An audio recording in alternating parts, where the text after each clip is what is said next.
अस्सलाम वालेकुम। आज हम जेके बूस क्लास 10th उर्दू का एक नोट अफसाना करेंगे। वैसे तो क्लास 9th का ये नोट अफसाना हमने किया हुआ है, लेकिन क्लास 10th में जो ये नोट है ये थोड़ा ज़्यादा एलैबोरेट करके है। तो चलिए स्टार्ट करते हैं। उर्दू में मुख्तसर अफसाना ने 20वीं सदी में ज़बरदस्त तरक्की की। हिंदुस्तान में कथा कहानियों का रिवाज तो सदियों से चला आ रहा है। इसी तरह अरबी और फ़ारसी अदब में हकायत की रिवायत मिलती है। उर्दू में जो ये शॉर्ट स्टोरीज़ मुख्तसर अफसाना जिसको हम बोलते हैं और इंग्लिश में इसको शॉर्ट स्टोरी बोलते हैं, तो इसने 20th सेंचुरी में बहुत ज़्यादा तरक्की की। हिंदुस्तान में कथा कहानियों का रिवाज तो सदियों से चला आ रहा है, यानी कि इंडिया में अगर हिंदुस्तान की बात करेंगे तो सदियों से, यानी कि 17th 18th सेंचुरी में, ठीक है, क्या होता था तो कहानियों का बहुत ज़्यादा रिवाज था। इसी तरह अरबी और फ़ारसी अदब में हकायत की रिवायत मिलती है। इसी तरह हमें इन शॉर्ट स्टोरीज़ का रिवाज, ये चलन जो है अरबिक और पर्शियन लिटरेचर में भी मिलता है। उससे भी ये पता चलता है कि वहाँ पर भी शॉर्ट स्टोरीज़ का चलन था। लेकिन मुख्तसर अफसाने की सनफ़ उर्दू में मगरिब के असरात की देन है। लेकिन जहाँ तक अब मुख्तसर अफसाने यानी कि शॉर्ट स्टोरीज़ का चलन है, ये टाइप उर्दू में हमें इन्फ्लुएंस ऑफ वेस्ट से, वेस्टर्न इन्फ्लुएंस की देन है, वहीं से हमें ये मिला। उर्दू में गुज़िश्ता सदी के शुरू में सबसे पहले प्रेमचंद ने अफसाने लिखने शुरू किए और देखते ही देखते सनफ़ अफसाना ने ऐसी तरक्की की कि उर्दू फिक्शन की मकबूल तरीन सनफ़ हो गई। उर्दू में पिछली सदी के शुरू में सबसे पहले जो है प्रेमचंद ने अफसाने लिखने स्टार्ट किए और देखते ही देखते इस टाइप ने, अफसाना लिखने के इस टाइप ने ऐसी तरक्की की, ठीक है, कि उर्दू फिक्शन की मकबूल तरीन सनफ़ हो गई। यानी कि उर्दू में जो इमेजिनेटिव या क्रिएटिव टाइप है वो क्लास है, ठीक है, ये शॉर्ट स्टोरीज़ में बहुत ज़्यादा ये मकबूल यानी कि मशहूर हो गई। उर्दू में मुख्तसर अफसाने के फ़रोग से पहले दास्तानों और तमसीली किस्सों का रिवाज था। उर्दू में शॉर्ट स्टोरीज़ के फ़रोग से पहले, ठीक है, किसका रिवाज था? दास्तानों का। ये तो हमने पढ़ा हुआ है एक नोट में कि दास्तान जो है लंबी लंबी कहानियों को बोलती है, जिसमें जिसका जो हकीकत का दूर दूर का वास्ता नहीं होता है, और जिन्नों देवों परियों की कहानियाँ होती हैं, ठीक है, उसका रिवाज था। लेकिन मुख्तसर अफसाने के स्टार्ट होने से पहले दास्तानों का रिवाज था और तमसीली किस्सों का। तमसीली किस्से होते हैं सिंबॉलिक स्टोरीज़। सिंबॉलिक स्टोरीज़ मतलब जिसमें कैरेक्टर्स या इवेंट्स या ऑब्जेक्ट्स रिप्रेजेंट करते हैं स्टोरी का डीपर मीनिंग या स्टोरी में क्या आइडिया है उस चीज़ को, तो उसको तमसीली किस्से कहते हैं। तो उसी का रिवाज था। नॉवल की इब्तिदा भी हो चुकी थी, लेकिन जैसे जैसे हालात बदले और ज़िंदगी की कश्मकश बढ़ी, नेज़ फुर्सत और फरागत कम होने लगी, तो मुख्तसर अफसाना निगारी का रिवाज आम हुआ। तो नॉवल का जो स्टार्ट है वो हो चुका था, लेकिन जूँ जूँ हालात बदलते गए और ज़िंदगी के स्ट्रगल्स बढ़ते गए, फुर्सत और फरागत जो है, ठीक है, वो लम्हे कम होने लगे, तो शॉर्ट स्टोरी लिखने का रिवाज आम होता गया। मुख्तसर अफसाने से मुराद ऐसी नसरी कहानी है जिसमें कोई ऐसा वाक़ा बयान किया गया हो जिसकी इब्तिदा हो, इर्तिका हो और ख़ात्मा हो। तो शॉर्ट स्टोरी से मुराद ये वो प्रोज़ में या टेक्स्ट में लिखी गई कहानी होती है जिसमें कोई इवेंट या कोई इंसिडेंट बयान किया जाता है, या इस तरह से कि जो जिसका कोई स्टार्ट हो, ठीक है, उस कहानी में स्टार्ट होता है, उसमें प्रोग्रेस होता है, फिर इर्तिका होता है और खात्मा यानी कि एंड भी होता है या कंक्लूजन भी कंक्लूड होता है, और जो ज़िंदगी की बसीरत में इजाफ़ा करे। और इस शॉर्ट स्टोरी में सबसे बड़ी बात ये होती है कि ज़िंदगी को देखने का जो नज़रिया होता है वो उसमें हमारा जो नॉलेज है वो बढ़ती है। अफसाने की ये भी तारीफ़ की गई है कि कोई ऐसा बयान जो अपनी जगह मुकम्मल हो और एक ही नशस्त में पढ़ा जा सके। अफसाने की एक और डेफिनेशन हम इस तरह से भी कर सकते हैं, कोई ऐसा स्टेटमेंट जो अपनी जगह पूरा कंप्लीट हो, जो ये कहना चाहता है बस उस पे फोकस किया गया हो और ये सिर्फ एक ही स्टिंग में बैठकर पढ़ा जा सके, यानी कि मुख्तसर होता है, ये मुख्तसर सी कहानी होती है ये। अफसाने में एक या एक से ज़्यादा किरदार हो सकते हैं, यानी कि एक या एक से ज़्यादा कैरेक्टर्स हो सकते हैं इसमें। मंजरनामा, सीन्स, प्लॉट या मकालमा यानी कि डायलॉग्स भी हो सकता है। लेकिन इधर अफसाने में बहुत तब्दीलियाँ हुई हैं और अफसाने की कोई एक तारीफ़ मुकम्मल नहीं की जा सकती। लेकिन अब अफसाने जो हैं इसमें बहुत सारी चेंज हुई है, इसलिए कोई एक डेफिनेशन जो है, इसकी कोई एक डेफिनेशन हम कंप्लीटली नहीं कर सकते हैं। इसकी कोई एक कंप्लीट डेफिनेशन जो हम बोलेंगे ये इसकी डेफिनेशन है, ये अफसाने की ये तारीफ़ है, ये हम नहीं कर सकते हैं। इसकी पूरी तरह से कोई एक तारीफ़ मुकम्मल कंप्लीट नहीं है।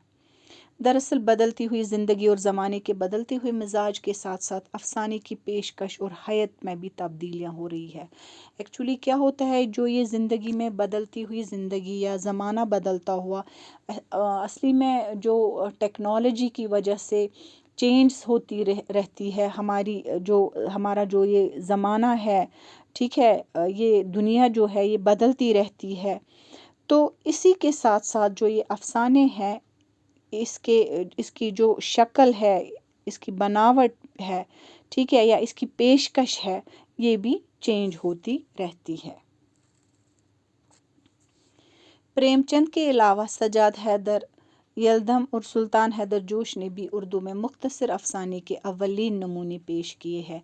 प्रेमचंद के अलावा अगर हम बात करेंगे तो सजाद हुसैन हैदर यलदम और सुल्तान हैदर जोश ने भी टॉप के अफसाने शॉर्ट स्टोरीज़ लिखे हुए हैं। शुरू में प्रेमचंद ने बंगाली अदब से मुतासिर होकर लिखना शुरू किया। स्टार्ट में जब प्रेमचंद जो है उसने बंगाली लिटरेचर से बहुत ज़्यादा मुतासिर हो गए, वो इम्प्रेस हो गए और उन्होंने लिखना शुरू किया। उनके अफसानों का पहला मजमुआ सोज़ वतन 1908 में शाया हुआ। उनका जो शॉर्ट स्टोरीज़ का जो पहला कलेक्शन था जिसका नाम सोज़ वतन था, 1908 में पब्लिश हुआ। इन अफसानों में साम्राज्य दुश्मन और वतन दोस्ताना जज्बात की तर्जुमानी की गई थी। ये वो अफसाने थे जिनमें यानी कि हुकूमत जो एम्पायर उस वक्त जिनका था, उनके जो एनमीज़ थे, एनमी ऑफ द एम्पायर, और वतन दोस्ताना जिनको अपने वतन से बहुत ज़्यादा लगाव हो, बहुत ज़्यादा प्यार हो, ठीक है, पेट्रियाटिक हम जो बोलते हैं, तो उस जज्बात की तर्जुमानी की गई थी, यानी कि एक्सप्रेस किया गया था अपने इमोशंस को इनके इसी मजमूए के इसी कलेक्शन में, इन शॉर्ट स्टोरीज़ के ज़रिए, जो कि उस वक्त अंग्रेज़ हुकूमत को बिल्कुल पसंद नहीं आया, ठीक है। तो इसलिए अंग्रेज़ हाकिमों ने इस मजमूए को ज़ब्त कर लिया। तो इसलिए ये जो अंग्रेज़ एडमिनिस्ट्रेटर्स थे, इन्होंने इस कलेक्शन ऑफ शॉर्ट स्टोरीज़ को सीज़ कर लिया। प्रेमचंद की इब्तदाई कहानियों में दास्तानों के अंदाज की झलक थी, लेकिन बाद में उनका फ़न बराबर इर्तिका रहा और इन्होंने उर्दू अफसाना निगारी को नई बुलंदियों तक पहुंचाया। अगर हम प्रेमचंद की बात करेंगे, उनके स्टार्ट वाली जो कहानियां हैं, उनमें दास्तानों की एक स्पार्क हमें मिलती है, एक ग्लिम्प्स हमें मिलती है, लेकिन बाद में उनका जो आर्ट था अफसाना लिखने का, वो प्रोग्रेस करता गया और इन्होंने फिर बाद में ये जो है शॉर्ट स्टोरीज़ को, इनको अपनी बहुत ऊंचाइयों तक ले गए। प्रेमचंद के ज़माने में उर्दू में रोमानी तर्ज के अफसाने भी लिखे गए। प्रेमचंद के एरा में उर्दू में जो रोमांटिक अफसाने हैं वो भी लिखे गए। ایسے افسانہ نگاروں میں سجاد حیدر یلدم، نیاز فتح پوری اور مجنون گورکھپوری قابل ذکر ہے۔ یہ وہ افسانہ نگار ہیں جنہوں نے رومانی طرز کے افسانے لکھے تھے۔ 1936 میں ترقی پسند تحریک کا آغاز ہوا۔ 1936 میں ترقی پسند تحریک کا آغاز ہوا۔ ترقی پسند تحریک یہاں پر میں مختصر سا آپ کو تھوڑا سا انٹروڈکشن دوں گی اس چیز کا۔ یہ ہوتا ہے پروگریسو رائٹرز موومنٹ۔ یہ 1930 کے دہائی میں شروع ہونے والا ایک لٹریچر اور سماجی تحریک تھی، ایک تحریک تھی، ٹھیک ہے۔ تو اس کا کیا مقصد تھا کہ ہماری جو سوسائٹی میں برائیاں ہو رہی ہے یا جو ناانصافی ہو رہی ہے اس کے خلاف آواز اٹھانا، یا ادب کے ذریعے، مطلب رائٹنگ کے ذریعے عوام میں شعور، سوسائٹی میں شعور پیدا کرنا، اچھے برے کی تمیز ان کو سکھانا، ٹھیک ہے، یا اسی ادب کے ذریعے لوگوں کو حقیقت کے قریب لانا اور یہ جو ہماری سوسائٹی میں مسائل تھے ان کو اجاگر کرنا۔ تو اس کو بولتے تھے ترقی پسند تحریک، جس کو ہم انگلش میں پروگریسو رائٹرز موومنٹ بولتے ہیں۔ تو اس کی شروعات کیسے ہوئی یہ بھی یہاں پر لکھے ہیں کہ اس سے چند برس پہلے، یعنی کہ اس تحریک کے سٹارٹ ہونے سے کچھ سال پہلے، انگارے کے نام سے باغیانہ کہانیوں کا ایک مجموعہ شائع ہو چکا تھا۔ ایک ریبیلین جو ہم بولیں گے کلیکشن آف سٹوریز پبلش ہو چکا تھا۔ کب؟ اس سے پہلے، ٹھیک ہے، اس تحریک سے پہلے، جس میں ریوولٹ کیا گیا تھا حکومت کے خلاف، کیونکہ کوئی آواز نہیں اٹھا سکتا تھا۔ برٹش حکومت تھی یہاں پہ، کوئی ان کے خلاف آواز ہی نہیں اٹھاتا تھا۔ لیکن یہ جو ترقی پسند تحریک ہے اس کا آغاز کس کی وجہ سے ہوا؟ کیونکہ اس سے چند برس کچھ سال پہلے انگارے نام کا جو یہ باغیانہ کہانیوں کا ایک مجموعہ ریبیلین جو کلیکشن آف شارٹ سٹوریز تھی، یہ پبلش ہو چکا تھا، جس نے موضوع اور فن دونوں اعتبار سے ایک ایسی بغاوت کی، جس نے ٹاپک کے حساب سے اور آرٹ کے حساب سے دونوں چیزوں کے ساتھ، دونوں چیزوں کو لے کر ریوولٹ کی جو بنیاد ہے اس کی بیس ڈال دی۔ کس کے خلاف ریوولٹ؟ اسی کے خلاف، ناانصافی کے خلاف جو ہو رہا تھا دیش میں، جس کے بغیر کسی جہانی نو کی تخلیق نہیں ہو سکتی تھی۔ اگر یہ نہیں ہوتا، اگر یہ انگارے نام کا جو یہ باغیانہ کہانیوں کا جو یہ کلیکشن آف سٹوریز شائع نہیں ہوتا تو اس کے بغیر جو ہے پاسبل نہیں تھا کیا اس کا ایک نئی دنیا، ایک کریشن آف نیو ورلڈ، کیونکہ اب انسان نے آواز اٹھانا سیکھا تھا، اس نے اپنی رائٹنگ کے ذریعے دنیا کو جگایا، ٹھیک ہے۔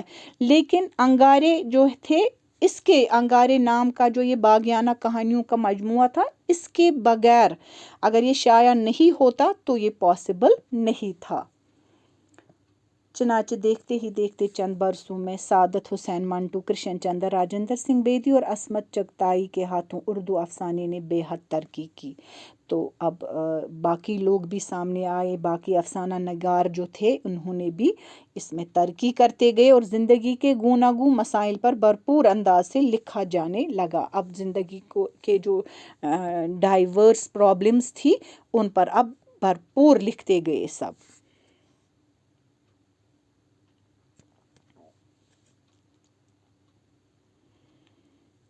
اس کے ساتھ ساتھ انسان دوستی، سماجی اصلاح اور قومی شعور کا اظہار بھی ترقی کرتا گیا۔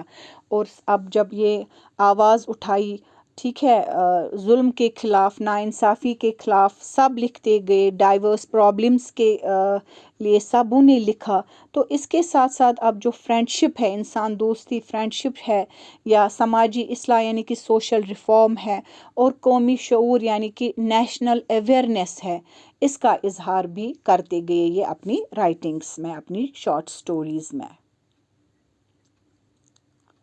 آزادی کے بعد ہندوستان اور پاکستان میں کئی برس تک فسادات کے موضوع پر بہترین افسانے لکھے گئے۔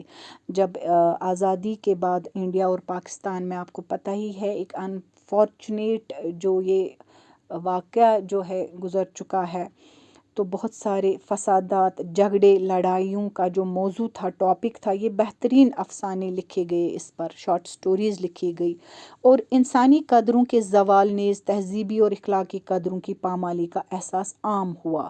تو لوگوں کو یہ نہیں پتا تھا کہ ہو کیا رہا ہے، ٹھیک ہے، تو انہی شارٹ سٹوریز کے ذریعے انسانی قدروں یعنی کہ human values, decline of human values دکھایا گیا، یا ڈسٹرکشن آف کلچرل اور مورل ویلیوز، اس کا احساس ایک عام انسان کو انہی کے ذریعے ہوا۔ بہترین جو یہ افسانے لکھے گئے انہی کے ذریعے عام ہو گیا کہ اس طرح سے ہو رہا ہے، ہیومن ویلیوز ختم ہو رہے ہیں، ٹھیک ہے، مورل یا ڈسٹرکشن ہو رہا ہے، کس چیز کا؟ کلچر کا، مورل ویلیوز کا۔ آزادی کے بعد ابھرنے والے افسانہ نگاروں میں قرۃ العین حیدر نمایاں حیثیت رکھتی ہے۔ آفٹر انڈیپینڈنس جو ایمرجنگ رائٹرز، ہم اگر اس کی بات کریں گے، ابھرنے والے جو نئے یہ افسانہ نگار تھے، شارٹ سٹوریز لکھنے والے جو تھے، تو ان میں قرۃ العین حیدر جو ہے ایک پرومیننٹ پوزیشن رکھتی ہے۔ ان کے افسانوں میں ایک خاص طرح کا تاریخی شعور اور وقت کا احساس ملتا ہے۔ ان کے جو شارٹ سٹوریز ہے، ان کے افسانوں میں جو ہے ایک اسٹرانگ سینس آف ہسٹری جو ہے، اور وقت کا احساس، یعنی کہ اویئرنیس آف ٹائم، وقت کی کس طرح سے ہمیں قدر کرنی چاہیے، ان کی جو شارٹ سٹوریز ہے، افسانے ہیں، اس میں یہ سب کچھ ہمیں ملتا ہے۔ وہ جبر کی ان طاقتوں کا بھی پردہ فاش کرتی ہے جن کے شکنجے میں انسان بے بس اور مجبور ہے۔ تو انہوں نے جو ان طاقتوں کا بھی پردہ ایکسپوز کیا، ان طاقتوں کو جنہوں نے فورس کر کے انسان کو ہیلپ لیس بنایا تھا، ٹھیک ہے، مجبور کیا تھا، ان فورسز کا بھی انہوں نے پردہ فاش کر لیا، ان فورسز کو بھی انہوں نے ایکسپوز کیا۔ 1955 سے لے کر 1960 یعنی کہ 1955 سے لے کر 1960 کے آس پاس اردو میں علامتی افسانے کا آغاز ہوا۔ علامتی افسانہ سمبولک شارٹ سٹوریز جو ہے اس کو بھی کہتے ہیں، تو اسی کا جو سٹارٹ ہو گیا 1955 سے لے کر 1960 تک۔ اس رنگ کے نمائندہ افسانہ نگار انتظار حسین، سریندر پرکاش، انور سجاد، رشید امجد وغیرہ ہیں، تو انہوں نے اس طرح کے جو افسانے ہیں یہ لکھے ہوئے ہیں۔ بدلتے ہوئے حالات اور زندگی کی بڑھتی ہوئی پیچیدگی کے ساتھ ساتھ افسانہ بھی پیچیدہ ہوتا جا رہا ہے۔ جو یہ حالات چینج ہوتے رہے اور لائف جو ڈے بائی ڈے کمپلیکس ہوتی جا رہی ہے، تو افسانے بھی جو ہے پیچیدہ ہوتا جا رہا ہے، یعنی کہ اس میں بھی افسانے بھی کمپلیکس ہوتے جا رہے ہیں، اور نئی نسل کے افسانہ نگار براہ راست طرز بیان کے بجائے رمزیہ طرز بیان کو ترجیح دینے لگے، اور جو یہ نیو جنریشن کے رائٹرز، نیو جنریشن جو ہے، نئے نسل کے رائٹرز جو ہے، تو انہوں نے کیا شروع کیا، انہوں نے پریفر کیا سمبولک نریشن کو اوور ڈائریکٹ سٹوری، یعنی کہ ڈائریکٹ سٹوری کے اوپر انہوں نے کس کو ترجیح دی، کس کو لکھنا پسند کیا؟ سمبولک نریشن کو، یعنی کہ جس میں کریکٹرز کے ذریعے یا ایونٹس کے ذریعے ڈیپر میننگ سمجھایا جائے، ڈیپر جو میننگ ہے یا آئیڈیا جو ہے سٹوری کا وہ دیا جائے، تو انہوں نے اس چیز کو ترجیح دی۔